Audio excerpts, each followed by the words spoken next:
Hi guys, मैं निखिल और आप देख रहे हैं बस टेक। गाइस, आज इस वीडियो में हम बात करेंगे ओवरक्लॉकिंग के बारे में। जी हाँ दोस्तों, ओवरक्लॉक को बहुत लंबे टाइम से उन तरीकों में से एक माना जाता है जिससे कंप्यूटर और लैपटॉप की स्पीड को और पावर को बढ़ाया जा सकता है। भले ही आजकल एक से एक पावरफुल सीपीयू मार्केट में अवेलेबल है, लेकिन ओवरक्लॉकिंग के बारे में जैसे ही किसी यूजर को पता चलता है कि भैया इससे तो अपने कंप्यूटर की स्पीड बढ़ाई जा सकती है, तो आपको ये जानने की उत्सुकता जरूर होगी कि ये ओवरक्लॉकिंग है क्या, या फिर उस पॉइंट पर आपके माइंड में ये जरूर आएगा कि यार ये ओवरक्लॉकिंग क्या चीज है, क्या ये मैं भी कर सकता हूं। तो आज इस स्पेशल वीडियो में आपको मैं यही बताने वाला हूं कि ओवरक्लॉकिंग है क्या, और साथ ही जैसा कि अधूरा ज्ञान बहुत ही खतरनाक साबित होता है, तो इसलिए सिर्फ ओवरक्लॉकिंग क्या है ये बताने के साथ साथ मैं आपको ये भी बताऊंगा कि ओवरक्लॉकिंग परफॉर्म करने के डिसएडवांटेज और एडवांटेजेस क्या क्या हैं। जी हाँ दोस्तों, जिससे आपको किस कंडीशन में ऐसा करना चाहिए और किस कंडीशन में ऐसा नहीं करना चाहिए, अगर आप करते हैं तो इसके क्या क्या डिसएडवांटेज हो सकते हैं, ये सभी चीजें मैं आपको इस वीडियो में बताऊंगा। तो चलिए देर किस बात की है, शुरू करते हैं।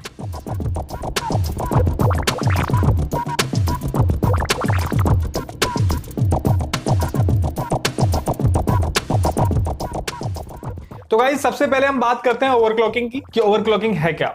अब तक के इंट्रोडक्शन से आपको ये बात तो साफ हो ही गई होगी कि भाई ये कुछ ऐसा प्रोसेस है जो हमारे कंप्यूटर की स्पीड को बढ़ा सकता है। तो बिल्कुल जो भी आपने सुना है या फिर जो भी आपको पता है या फिर जो भी आप पहले से जानते हैं वो काफी हद तक सही है।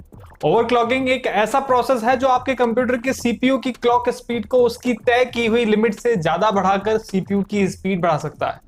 क्लॉक स्पीड के बारे में मैंने आपको पिछले वीडियो में बताया था कि क्लॉक स्पीड चीज क्या होती है। क्लॉक स्पीड होती है the number of cycles your CPU can complete in 1 second, यानी कि आपका जो सीपीयू है वो 1 सेकंड में कितनी साइकिल प्रोसेस कर सकता है, जिसे हम हर्ट्ज में नापते हैं, हर्ट्ज में मेजर करते हैं, मेगा हर्ट्ज, गीगा हर्ट्ज। तो अगर आप अपने सीपीयू की स्पीड से सेटिस्फाइड नहीं है तो ऐसी सिचुएशन में आप अपने सीपीयू को ओवरक्लॉक कर सकते हैं, जो आपके कंप्यूटर के सीपीयू को 1 सेकंड में तय की गई लिमिट से और भी ज्यादा इंस्ट्रक्शन प्रोसेस करने में हेल्प करेगा। अब एक सवाल आपके मन में ये जरूर आ रहा होगा कि क्या हम सिर्फ सीपीयू को ही ओवरक्लॉक कर सकते हैं अपने कंप्यूटर में? तो जवाब है नहीं।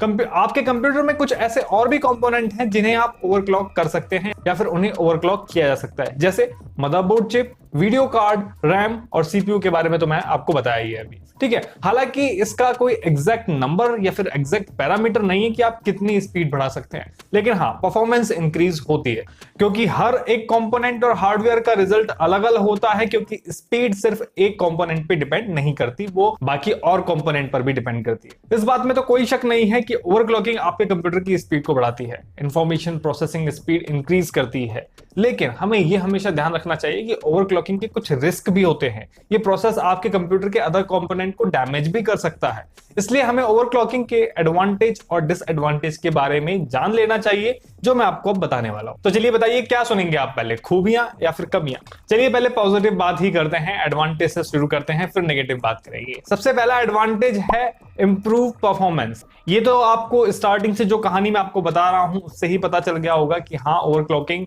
का ये फायदा है कि स्पीड बढ़ेगी, और स्पीड बढ़ेगी तो जाहिर सी बात है कि आपके कंप्यूटर की परफॉर्मेंस बढ़ेगी। बात करते हैं दूसरे फायदे की, जो है कॉस्ट सेविंग। अब यहां पे सवाल पैदा होता है कि ये कॉस्ट सेविंग कैसे कर रहा है ओवरक्लॉकिंग? देखो बेसिकली क्या होता है, अगर देखा जाए तो ओवरक्लॉकिंग आपके बहुत सारे पैसे बचा सकती है। कैसे?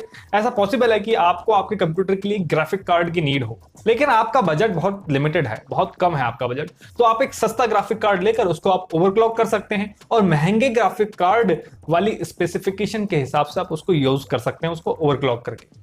और ऐसा करने से आपके काफी सारे पैसे बच जाते हैं। ये प्रोसेस बाकी कंपोनेंट के साथ भी हो सकता है, जैसे मैंने आपको बताया, RAM, motherboard chip, CPU etcetera. अगला फायदा, मतलब फायदा नंबर 3, मैक्सिमाइजिंग स्पीड। ओवरक्लॉकिंग करने से आप वो स्पीड गेन कर सकते हैं जो आपके कंप्यूटर की तय की गई लिमिट से ज्यादा है।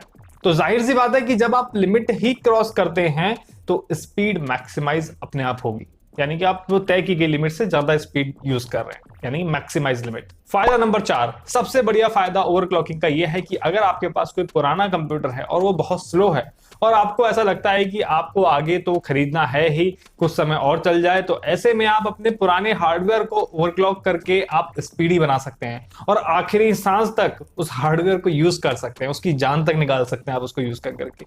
तो यानी कि अपने पुराने सिस्टम को, पुराने कंपोनेंट को आप ओवरक्लॉक करके अपने पुराने कंप्यूटर की स्पीड आप बढ़ा सकते हैं। सेम फॉर एग्जांपल सेम वैसे ही जैसे आपके घर में टूथपेस्ट तो हो गई, पूरी आखिरी जान तक हम उसको दबाते रहते हैं जब तक उसमें से लाख आखिरी बूंद बाहर ना आ जाए। और कुछ लोग तो उसको पूरा खत्म होने के बाद काट भी देते हैं जिससे कि अंदर से चिपका हुआ टूथपेस्ट यूज में आ जाए। तो सेम वैसे ही है ये ओवरक्लॉकिंग का यूज भी, आप अपने पुराने सिस्टम्स को ओवरक्लॉक करके उनकी स्पीड बढ़ा के और उनको ज्यादा तरीके से यूज ले सकते हैं। खैर चलिए, फायदे तो बहुत हो गए और इन फायदों ने आपको बहुत खुश भी किया होगा, मुस्कान आई होगी आपके चेहरे पे। लेकिन अब समय है हमें इसके नुकसान के बारे में जानने का, और नुकसान जानना इसलिए जरूरी है जिससे कि आप सोचें समझें, सीधा ओवरक्लॉक करने ना बैठ जाएं। तो चलिए देखते हैं नुकसान क्या है। नुकसान number 1, damage to other component. जब भी ओवरक्लॉकिंग को हायर लेवल पर यूज किया जाता है तो अक्सर ऐसा होता है कि आपके कंप्यूटर का कोई ना कोई हार्डवेयर कुछ समय बाद डैमेज हो जाता है। इसका रीजन क्या है? ओवरक्लॉक करने से आपका जो हार्डवेयर है वो ओवरहीट करने लगता है, क्योंकि स्पीड बढ़ाने के लिए हमने ओवरक्लॉक तो कर दिया हार्डवेयर, लेकिन बिहाइंड द सीन हो क्या रहा है? हार्डवेयर स्पीड बढ़ाने के लिए ज्यादा वोल्टेज को यूज कर रहा है, और वो भी उस वोल्टेज को यूज कर रहा है आपका हार्डवेयर जिसके लिए वो डिजाइन किया ही नहीं गया। तो ओवरऑल या तो वो हार्डवेयर डैमेज हो सकता है या फिर उसकी लाइफ कम हो जाएगी। तो यहाँ पे एक नुकसान तो फिक्स है, अगर कोई हार्डवेयर डैमेज हो या ना हो तो ओवरहीटिंग की वजह से उसकी जो लाइफ है वो कम हो जाती है। बात करते हैं नुकसान नंबर 2 की, जो कि है ओवरहीटिंग। ओवरहीटिंग तो होती ही है, ये अभी मैंने आपको जस्ट बताया, लेकिन एक्सेस हीट जब होती है तो नुकसान कुछ भी हो सकता है। हार्डवेयर परमानेंट डैमेज भी हो सकता है, आपका परमानेंट डेड भी हो सकता है। हालांकि इस तरह की ओवरहीटिंग को कम करने के लिए एक्स्ट्रा कूलिंग सिस्टम का यूज किया जाता है, लेकिन अगर ओवरऑल देखा जाए तो लाइफ तो कम होती है हार्डवेयर की। नुकसान नंबर 3, पावर कंजम्पशन। भाई ओवरक्लॉकिंग से परफॉर्मेंस तो बढ़ती है, और परफॉर्मेंस बढ़ाने के लिए सिस्टम को ज्यादा पावर की नीड होती है। तो क्लॉक स्पीड बढ़ने पर कंप्यूटर को ज्यादा पावर की नीड होती है, और ये पहले यूज की जा रही पावर की लगभग डबल हो सकती है, लगभग 2 गुना हो सकती है। तो it's not a power saver process, इसलिए एक डिसएडवांटेज है। बात करते हैं अगले नुकसान की, और जो कि बहुत ही इंपॉर्टेंट नुकसान या फिर डिसएडवांटेज आप कह सकते हैं, वो है वारंटी। ये सबसे इंपॉर्टेंट डिसएडवांटेज है ओवरक्लॉकिंग का, और वो इसीलिए क्योंकि अगर आप अपने कंप्यूटर के किसी कंपोनेंट को आप ओवरक्लॉक करते हैं और वो वारंटी में है तो उसकी वारंटी स्पॉइल हो जाती है। अगर आपका हार्डवेयर खराब हो भी जाता है तो आपके पास कोई ऑप्शन नहीं कि आप डायरेक्टली आप उसको सर्विस सेंटर में रिपेयर करवा पाए फ्री ऑफ कॉस्ट, क्योंकि उसकी वारंटी स्पॉइल हो चुकी है। उसे ठीक करवाने के लिए आपको अपनी जेब ढीली करनी पड़ेगी अगर आप ओवरक्लॉकिंग कर देते हैं तो। और एक बात मैं आप लोगों को यहाँ पे बता दूं, लैपटॉप को ओवरक्लॉक करना ज्यादा डेंजरस रहता है बजाय डेस्कटॉप को, क्योंकि लैपटॉप का जो कूलिंग सिस्टम है वो बहुत ही लिमिटेड होता है। कॉम्पैक्ट डिजाइन की वजह से बहुत ज्यादा हीट लैपटॉप से एमिट नहीं की जा सकती, ना ही वो कर सकता है। कई बार कंपोनेंट लैपटॉप के अंदर जल भी जाते हैं। वहीं डेस्कटॉप में हम एक्सटर्नल कूलिंग सिस्टम वगैरह, लिक्विड कूलिंग वगैरह हम यहाँ पे यूज कर लेते हैं और कूलिंग सिस्टम को अपग्रेड करके यूज कर सकते हैं जिससे। लेकिन यहाँ पे एक इंपॉर्टेंट सवाल यह है कि क्या मुझे अपने सिस्टम को, अपने कंप्यूटर को ओवरक्लॉक करना चाहिए या नहीं। तो मैं आपको यहाँ पर क्लियर कर दूं कि ओवरक्लॉकिंग हर पर्सन की अपनी अलग अलग नीड पे डिपेंड करता है।